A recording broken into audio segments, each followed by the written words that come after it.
Hello everyone, my name is Ten-Seng.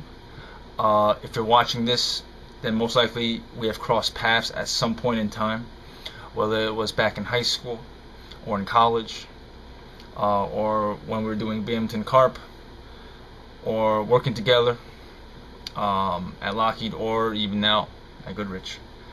But I'm making this video for you guys. I want to share something from the bottom of my heart that I profess to be the truth, the whole truth, and nothing but the truth. It's something I really want to get off my chest. At some point. So I figured better now than never. And with the advent of YouTube and the internet, it makes it so easy to really convey important information at a fast rate. So I'll just cut down to the chase. This all may sound crazy, but I assure you I'm serious about what I'm saying, and this is really what drives me to do what I do, to be a good person. It all stems from the revelations I'm about to share with you guys. So y'all ready? Y'all ready for this? Can y'all handle this? Alright, we'll see. So I'd like to talk about this man right here, the Reverend Sun Myung Moon. You may have heard of him, you may have not. If you have heard of him, you probably don't know too much about him. Maybe a Wikipedia entry or two. But I just want to declare, this is the Lord of the Second Advent. He is the one to fulfill the ridiculously difficult mission of restoring this universe that Christians call Jesus Christ, worship Jesus Christ. Yes, he was originally the one supposed to completely restore the universe, but his life was cut short. He was murdered at the age of 33 because the people that were supposed to believe him did not believe.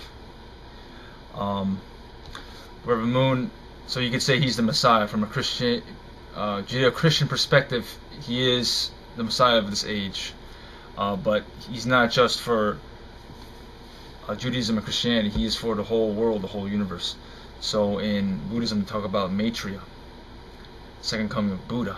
It's called the Maitreya. You look it up on Wikipedia. Reverend Moon is also the fulfillment of that. In Islam, they call for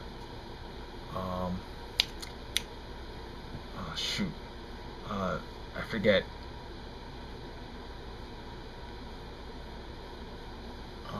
Islam also has a messianic figure to come in the last days to fulfill the prophecies.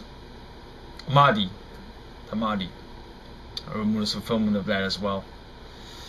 Now, what I just said may sound ridiculous, but there's a whole backdrop.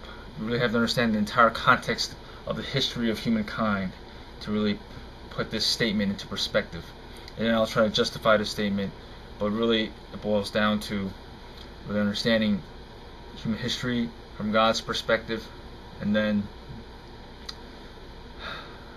really a lot of it is faith too, which I'll get to. So first of all, my background.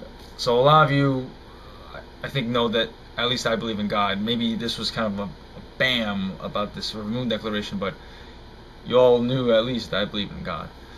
And my parents were matched by Reverend Moon. They're both from Taiwan, but actually my dad's side came from mainland China when the communists took over in 1949. My mom's side, interestingly, were Taiwanese for many generations, and actually my grandfather, maternal grandfather, was a Japanese translator, and my dad's side, grandmother's brothers served in the Chinese army, and they actually fought against the Japanese. The reason I mention is because Reverend Moon has this intuition, this spiritual eyes and sense. He can see lineages of people that he matches, and he matches for the sake of uniting bitter rivalries to really achieve world peace, to unite different races, cultures, nationalities, ethnicities. That's the fastest way to achieve world peace and to overcome racism, religious intolerance, nationalism, all these things. So a little sidetrack. But yes, back to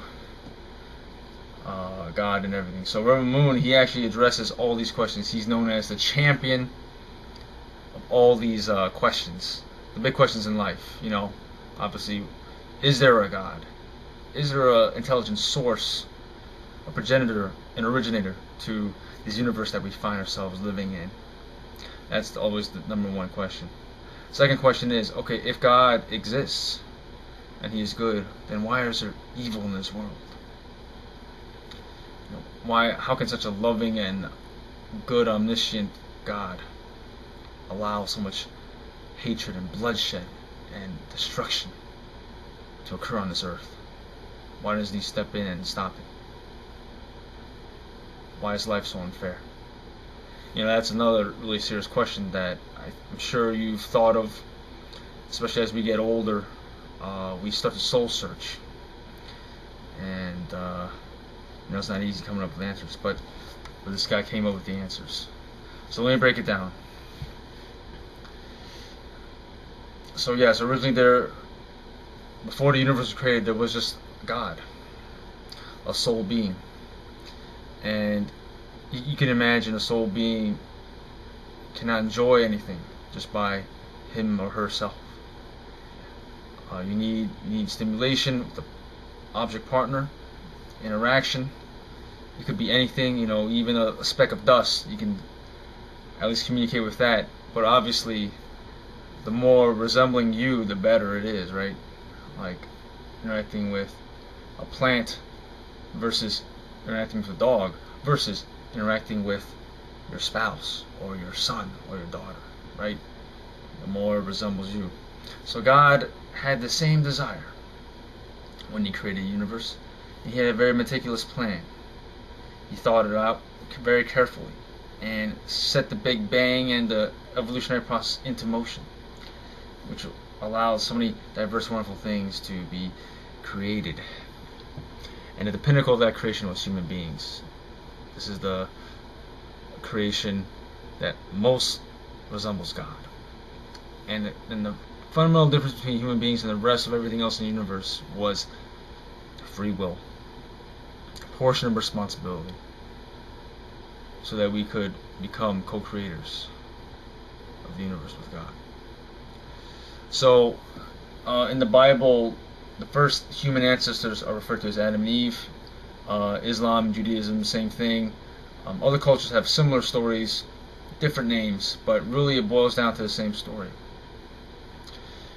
First ancestors had responsibility to keep a commandment, but they failed it, and evil was brought about into the world.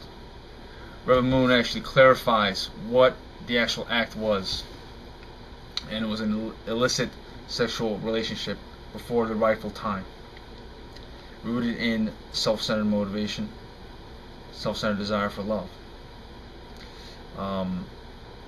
and through that, this kind of culture was passed down generation after generation after generation until we see this world today. After thousands and thousands of years, bloodshed, war, destruction, hatred, atrocities, genocides. But finally we've progressed, and here we are today. Still far from a perfect world, but it all started from that fall of man.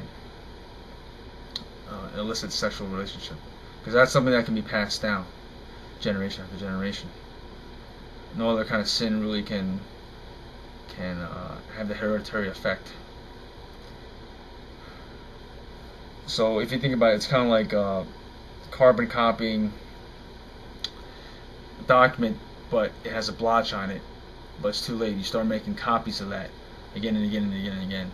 So that's the type of human beings that we see on this earth. From the sexual fall, a disconnect from God. We became ignorant of God. We could not sense God anymore. And so That's why the universe was grown up in such ignorance and such slow time, fumbling through, trying to figure out the truth, a sense of value, a sense of purpose. And along the way, so much bloodshed.